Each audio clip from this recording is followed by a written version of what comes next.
The following program deals with a controversial subject. The theories expressed are not the only possible interpretation. The viewer is invited to make a judgment based on all available information.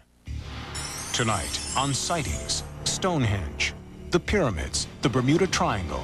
Do these places possess deadly mystical powers? Once you experience it, you have a lot of respect for it. Are these unexplainable phenomena proof of a greater force? They're somehow produced by the Earth itself. Or are they a result of extraterrestrial contact? It seems strange. So many huge markings were made on the Earth. At that point, it started to appear. They had large, dark eyes, claw-like hands. I began sensing and knowing and feeling. I do believe in life after death. I mean, I've been there. We have not scratched the surface of what the mind can do. It's a connection with the unknown.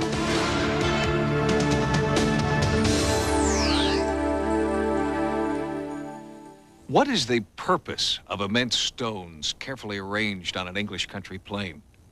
Why are there earthen mounds in the southeastern United States? Who built great granite pyramids in the jungles of Central America? How these places were created remains a mystery. But perhaps the greater mystery is why these places continue to fascinate us on such a profound level. The great forces of the Earth. Some are familiar and essential, such as the force of gravity or the dramatic forces of nature. But then there are darker, mysterious forces, feared and revered by ancient cultures.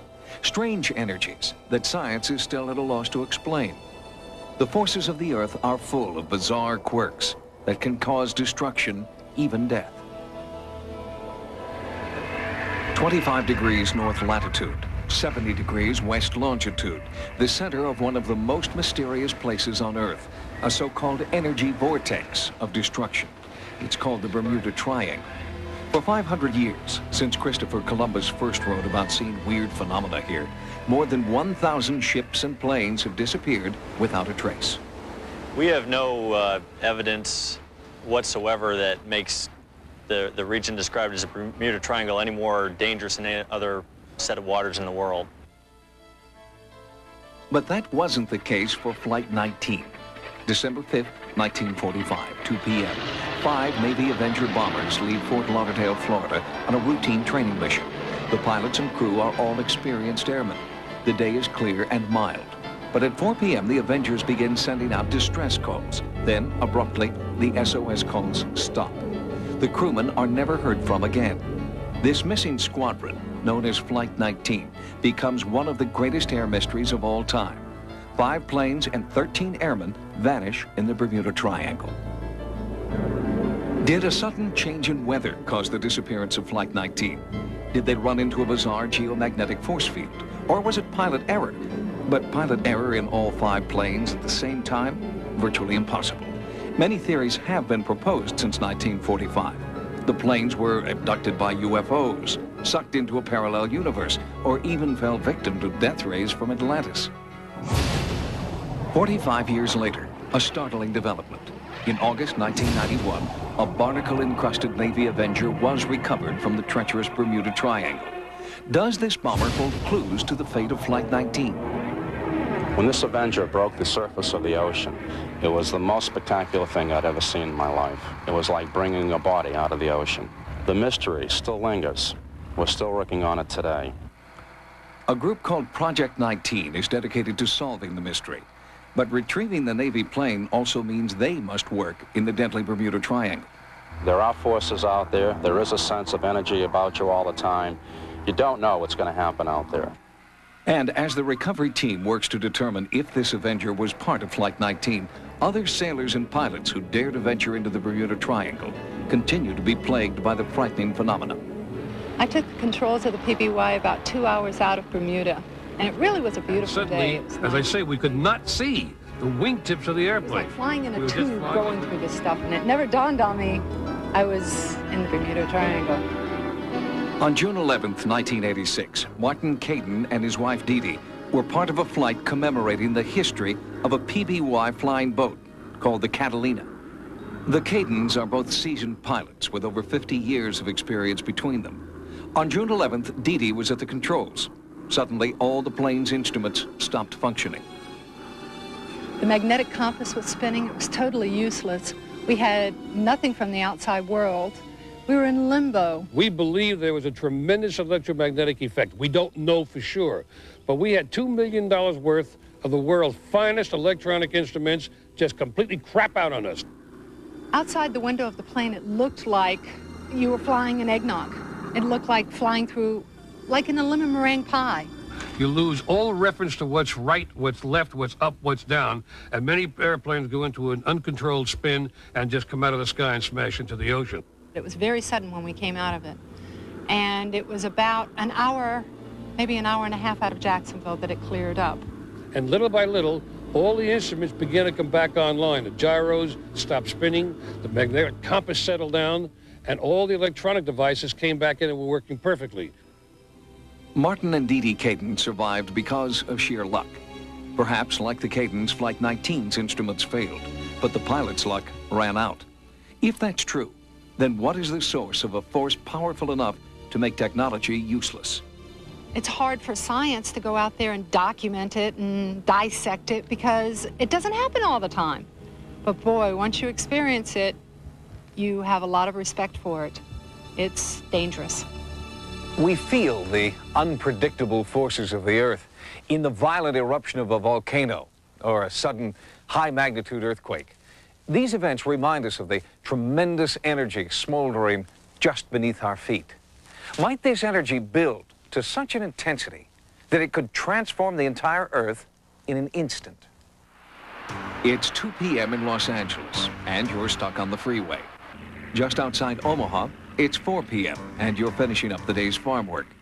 It's 5 p.m. in New York City, and you're on your way home. Then, at exactly the same instant in time, everyone in the United States, everyone on the planet, shares one fatal experience, an unspeakable catastrophe. On May 5th, in the year 2000, the entire Earth turns on its side. On 5/5/2000, should the polar ice cap go in motion, the first thing that will happen will be tremendous earthquakes worldwide. Gigantic, 8, 9, 10 on the Richter scale. And at the same time, volcanic activity erupting around the seismic regions of the Earth. And the wind, as the Earth shifts, will rage wildly trying to seek a new equilibrium so that wind speeds of 200-300 miles an hour will literally destroy most dwellings on the surface. Is it possible for the Earth to turn on its side? Could Los Angeles become the new South Pole? Yes, says author Richard Noon. His research indicates that a polar shift is not just possible, it's inevitable, caused by a massive accumulation of ice at the South Pole, a theory introduced in part by Albert Einstein. Einstein found that the weight of the ice, the mass, it could be stone, ice, junk cars, whatever, it takes approximately 1,700 pounds of pressure per square inch to fracture the rock, most of it's sedimentary rock in Antarctica anyway. As the ice increases in height and size, the weight of it is beyond human comprehension, and it depresses the ground under the ice. The ground under the ice, in turn, squeezes out the plastic viscous molten material underneath, and that viscous molten material has to go somewhere, and it moves through the Earth's fault lines, and this creates more earthquake and volcanic activity, which is what you see today. Many highly active volcanoes have erupted since Mount St. Helens in 1980, and in a recent one-month period, 5 earthquakes of a 6.5 magnitude or greater have shifted the Earth worldwide. We're in the middle of an environmental collapse. A shift of the crust of the Earth takes approximately 3 days to complete, and with it, the destruction of most places on Earth. Within a 3-day period, everything that we now take for granted could violently disappear. The skyscrapers of Los Angeles, gone. The Golden Gate Bridge, twisted wreckage covered in ice. The Washington Monument, a mass of rubble. This is just one man's theory. But the buildup of ice at the poles is one fact in Noon's theory confirmed by some geologists. Presently, ice does build up at the South Pole, but it doesn't build up arbitrarily high because the Earth's crust is plastic and it warps down as a consequence of the weight of the new snow and ice that's being piled up. So in reality, the whole depth of the ice cap doesn't get all that much bigger than it is right now. And what about the greenhouse effect? Haven't aerosol cans and industrial pollution created a hole in the ozone layer that's warming the Earth and melting polar ice? What happens is, at least early on in a warming situation on the Earth, the natural convection currents in the atmosphere itself carry that warm, moist air to the poles where the moisture condenses and falls as snow. Geology, the publication of the Geological Society of America, has recently published research that adds some substance to Noon's theory. But the idea of a radical, instantaneous polar shift is still considered extremely controversial. The theory that's proposed here is the entire crust slides around catastrophically. And there's really no geologic evidence, there's no any kind of climatic, geochemical, geophysical evidence that shows that that's even possible. The supposed trigger for this global nightmare will be a rare alignment of all 9 planets on May 5th, 2000, just 8 years from now. Noon believes this will be the fatal gravitational yank on the planet. A preposterous theory? Perhaps. But just remember, only 40 years ago, no one believed the universe began with a big bang.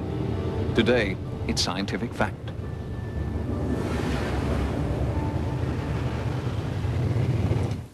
Coming up, a woman who claims to have witnessed unexplainable natural phenomena. I saw this beautiful ball of light in the sky. Certain sites fascinate us because we don't know who created them or even why they're there. And then there are even more enigmatic places where strange phenomena are believed to reveal themselves again and again. Massive prehistoric stone monuments. Many people experience a strange feeling of fascination at these sites. It may be the same type of feeling that inspired the ancients to create them in the first place. When visitors have strange, unsettling feelings, some scientists believe they could be a real physical reaction to unusually high levels of radiation or electromagnetism emanating from the Earth.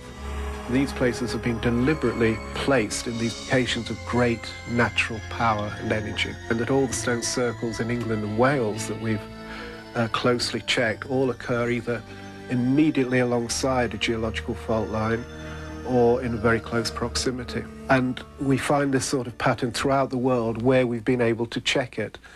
And it tells us that people did choose specific areas of the Earth's surface because they had certain energetic properties about them. Paul Devereaux is a researcher in the field of Earth mysteries. He investigates the secret energies present at ancient sites, like this bizarre collection of immense stones known as the Avebury Henge, erected 4,000 years ago. For the last 10 years, there have been many reports of unusual lights hovering overhead. They're clearly not UFOs, but frightening apparitions created right here on Earth. Lifelong Avebury resident Heather Garland came face to face with the lights on a clear night in 1987. I saw this beautiful ball of light in the sky, and I thought, oh, lovely full moon, because I love the full moon and starry night. And I watched it and I thought, oh no, ye gods, it's not the full moon. The moon comes in the opposite direction. When it got to the stones, it turned and started coming towards me, and with that it came right down to the grass and just went out. These lights, nobody knows what they are. They're rather exotic phenomena. They're not UFOs, they're not flying saucers. They're somehow produced by the Earth itself. I call them Earth lights. Near the seaside town of Penzance in southwest England, a mysterious light phenomenon has been seen at this 3,000-year-old subterranean chamber known as the Bole Fugu. It continues to mystify visitors. Joe May is a teacher in Penzance and spent a night in the dark underground cavern in June 1988. Just before the point of dawn, I was awake and I thought I could see spiraling movements, is the only way I could describe them. A sort of soup of spirals swirling around. And they were very like the shapes on the tips of your fingers. They suddenly exploded into stars. There were lots of little pinpricks of light in with them, flowing around. Swirling carvings found in primitive dwellings around the world bear an uncanny resemblance to the site Joe May describes. Could that mean that people saw these same lights 3,000 years ago? Another resident of Penzance, artist Gabrielle Hawkes, is drawn to the Bole Fugu by its mysterious energy. It happened some years ago when I was camping in the grounds here. I came into the Fugu. It was dark and dank and mysterious as usual. I kind of began to lose myself in a way, so a feeling of timelessness for a few seconds. And then, quite suddenly, it was as though a scene unfolded in front of me. It consisted of a scene in bright daylight of a church and a churchyard. I remember the colours were very bright. In some ways it was like a dream, but at the same time I was very much awake. I was aware of standing there thinking, well, this is extremely odd, you know, what is going on? Do these strange earth energies explain why ancient peoples selected these locations for their monuments? Perhaps we are, in the late 20th century, beginning to understand scientifically what our ancestors understood intuitively about the potent energies of the earth. Coming up, are these landmarkings a result of extraterrestrial contact? No one knows exactly what intelligence was behind it. The surface of the Earth covers 196,800,000 square miles. And even though every square mile has been mapped and scrutinized, there are still places of mystery that defy explanation. The ancient Nazca Indians of Peru covered their arid landscape with enormous, precise drawings carved into the rocky desert floor. Photographer Marilyn Bridges came here in 1976. That first journey to Nazca changed her life forever. She's driven by her need to understand what drove the ancient Nazcas to create these designs 2,000 years ago. I feel like I've had a calling in a way. I did photography from the ground for a long time, and when I was in Peru, I heard about these lines of Nazca markings that were so huge that you could only see them from the air. I couldn't believe what I was seeing. I gave myself this mission to photograph these and bring them back and share them with people. To say, look, this is what ancient man was doing with the land. Maybe something can be deciphered. Perhaps most puzzling of all, why are the hundreds of designs here so enormous? There are animal figures more than 400 feet long. Some patterns extend for over a half mile. Since the Nazca couldn't fly, who were they trying to reach out to with these huge designs? I'm looking at a lot of these markings and structures as if a god would look at them. Drawings for the eyes of the gods is just one theory. Others believe the designs formed an astronomical calendar. But because of their size, some believe these markings were actually UFO landing strips. It seems strange that about 2,000 to 3,000 years ago, so many huge markings were made on the earth, whether they were dug into the earth or raised from the earth. Peru isn't the only place Marilyn Bridges has found huge landmarks visible only from the air. For 20 years, she has tried to capture on film the images that ancient cultures have left behind. It is for her an obsession with deciphering the messages of the past. In this pursuit, she routinely risks her life, working from dangerously low altitudes. My flying is almost aerobatic. We have to slow the plane down to stall speed. Sometimes we even go into a stall. Stalling a plane at an altitude of only 200 feet reveals more than just an intellectual curiosity. It's an irresistible need to understand what ancient people had an irresistible need to create. There's a point that it strikes inside of people that maybe it takes them back in time to their heritage, to where we've all come from. Coming up, what mystical powers are hidden beneath the Black Hills?